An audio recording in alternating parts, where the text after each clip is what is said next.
You did the thing faith required. You chose God over comfort, God over convenience, God over the easier road. And then life got harder. Not easier, harder. If you were standing here wondering whether you made a mistake, this message is for you. Not to tell you the hard part ends soon, but to show you what God is building while the hard part is still happening. You prayed before the decision. You felt the pull toward God, and you followed it. And now you are living on the other side of that choice. The relationship that changed when you chose integrity.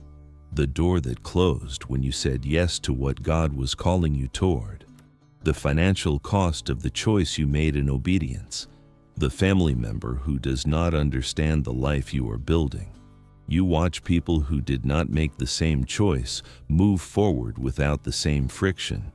And on Sunday morning, you smile. But on Monday morning, the question is back. You count the cost again, and it's still high. And underneath all the faithfulness, underneath all the staying, there is a question you have never said out loud. Not to your pastor, not to your family, maybe not even to God. So let me say it for you. Did I do something wrong by following God into this? Is He making the obedient road harder and leaving the easier road for someone else? Did I misunderstand what putting God first was supposed to cost? If you have asked that in the dark, you are not the first. 2 of Jesus' disciples were walking away from Jerusalem the day after the crucifixion, saying, "We had hoped that He was the one." They had given up everything to follow Him, and in the middle of the hardest moment, they were not sure what they had been following was true. God was not afraid of their question then. He is not afraid of yours now. But here is what the hard season has been tempting you to believe, and it is not true. Hear this before the teaching. Putting God first is not a transaction. It is not a payment you make in exchange for a smoother life. It is not spiritual currency you spend to get fewer problems. Obedience is not a receipt for ease. And peace is not what happens when everything gets easier. Peace is what God gives you when you stay close to Him while things are still hard. Here is the reinterpretation. Life did not get harder because you did something wrong. Life got harder because what you signed up for was real. And real things cost something. Putting God first will not always make life easy, but it will always make you someone who can carry the life you have because you are not carrying it alone. On the last night Jesus spent with His disciples, He said something most people only quote halfway. John chapter 16, verse 33. "I have told you these things so that in me you may have peace. In this world you will have trouble, but take heart. I have overcome the world." Read the whole sentence. He promises peace and trouble in the same breath. Not peace instead of trouble. Peace in the middle of it. He does not say, "Follow me and the road gets smooth." He says, "Follow me and you will have someone who has already walked through every hard thing and come out the other side." That is the peace He is offering. Not a quieter life, a stronger anchor. Abraham was not poor or desperate when God called him. He was settled, comfortable, part of a thriving city called Ur, with a household, a family, a life that made sense. And God said, "Go, leave your country, your people, your father's household. Go to the land I will show you." Not, "Go to this specific place." Go, and I will show you when you get there. Abraham was 75 years old when he picked up everything and left. And here is what the Bible records. It says he obeyed. It does not say he understood. It does not say the road was clear or the plan made sense from the ground. It says he went. He spent the rest of his life living in tents, a stranger in a land that had been promised to him but that he never owned while he was alive. He waited 25 years for the son God had promised. He nearly lost that son on a mountain, and the Bible calls him a friend of God. Not because his life was easy after he obeyed, but because he kept walking with God even when the walking was hard. Hebrews chapter 11 gives us the detail that explains how he survived all of it. He was looking forward to the city with foundations whose architect and builder is God. He could live in the hard present because he had a clear destination, not comfort in the tent, direction toward the city. Your obedience may be costing you comfort right now, but you are walking with the same God who walked every mile with Abraham. And he was not late then. He is not late now. So what does God actually give when you put him first? Here are 3 things he does while the hard part is still happening. The first thing, he changes your inside before he changes your outside. Putting God first does not immediately rearrange your circumstances.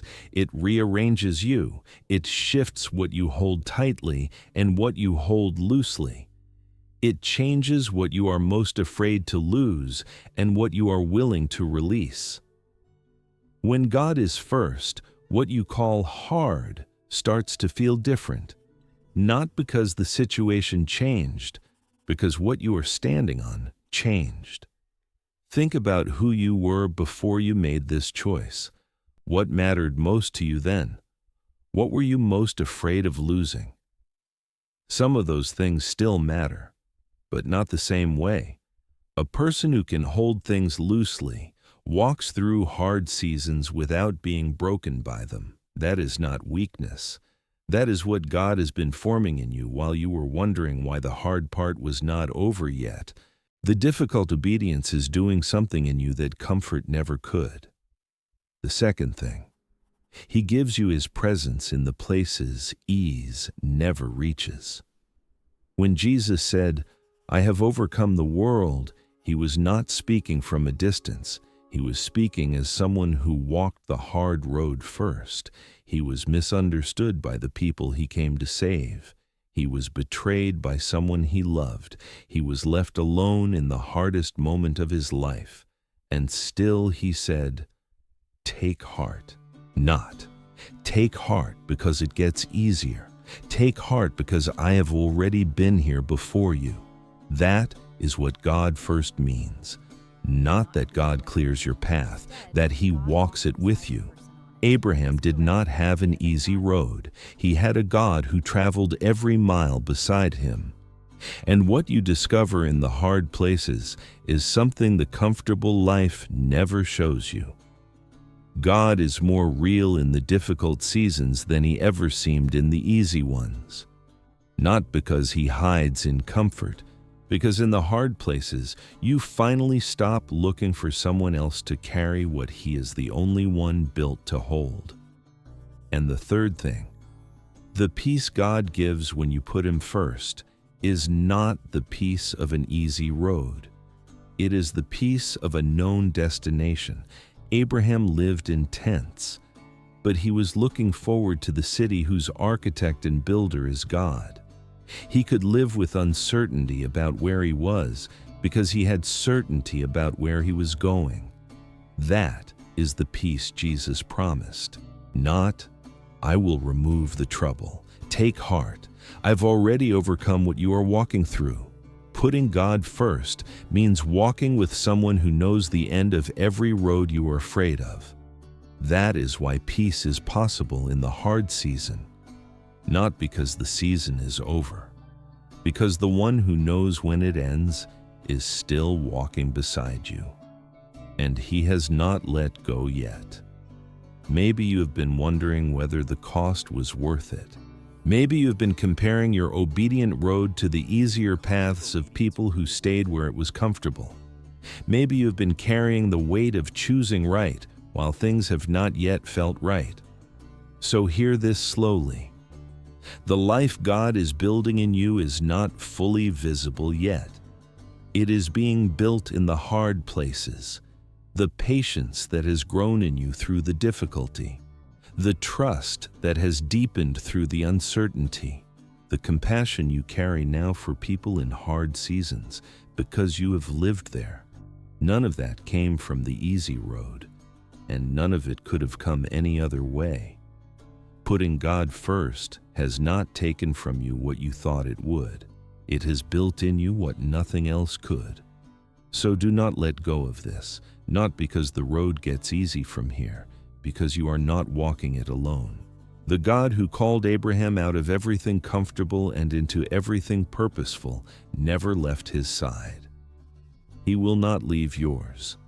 Your obedience matters, even when it is not visible yet, even when the results have not shown up.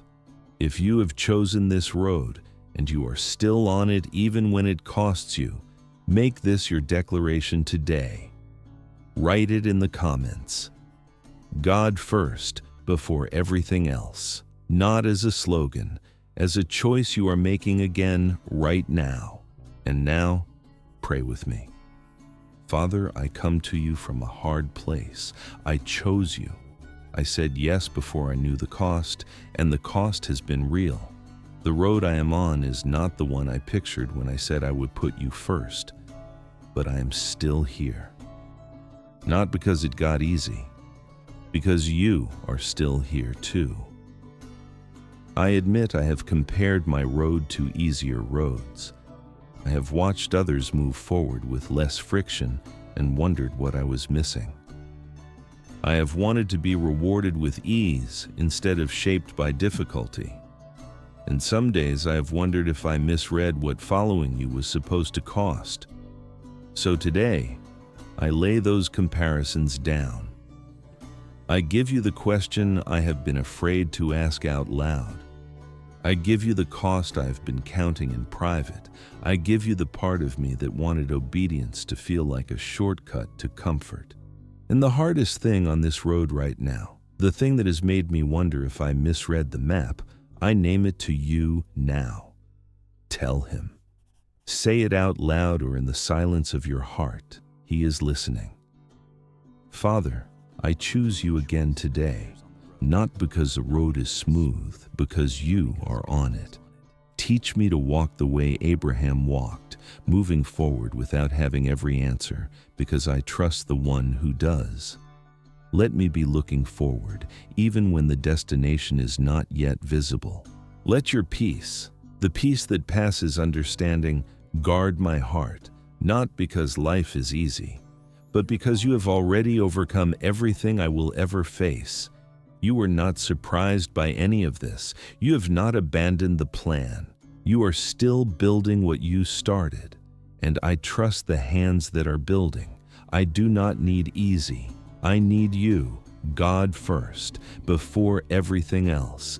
In Jesus' name, amen. Before you go, write in the comments what you have chosen to put God first in. One word is enough. A relationship, a career, a decision, a yes. Then pray for one person above your comment. Stand with them on the road. And if this message helped you keep walking, subscribe and come back whenever the hard part feels too long. God first. And you are not walking this alone.